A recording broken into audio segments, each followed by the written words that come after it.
પંચમહાલના ગોધરાની વાત કરી લઈએ તો ગોધરા અને ધોધંબા પંથકમાં વરસાદી માહોલ જોવા મળી રહ્યો છે। પાનમ, હડફ અને કરાડ જળાશયોમાં વરસાદી પાણીની આવકમાં નોંધપાત્ર વધારો થયો છે। ધોધંબાના કાંટુ, કાપડી, ગજાપુરા અને સાથે જ ગુંદી સહિતના ગામોમાં વરસાદી માહોલ જોવા મળી રહ્યો છે। તમામ વિસ્તારોની અંદર અત્યારે વરસાદી માહોલ જોવા મળી રહ્યો છે। જે રીતે જળાશયોમાં પણ નોંધપાત્ર નવા નીરની આવકનો અહીંયા વધારો થવા મળ્યો છે। પંચમહાલના ગોધરા અને ધોધંબા પંથકમાં પણ વરસાદી માહોલ જામ્યો હતો।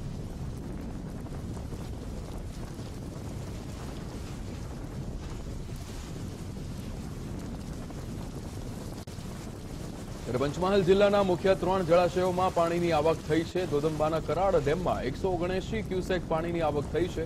કરાડ ડેમમાં પાણીનું લેવલ 137.70 ફૂટ, ડેમની મહત્તમ સપાટીની વાત કરી લઈએ તો 451.80 ફૂટ છે। પાનમ ડેમની જળ સપાટી 125.65 મીટર અને રૂલ લેવલ સપાટી 125.77 મીટર છે। પાનમ ડેમમાં 7200 ક્યુસેક પાણીની આવક થઈ છે।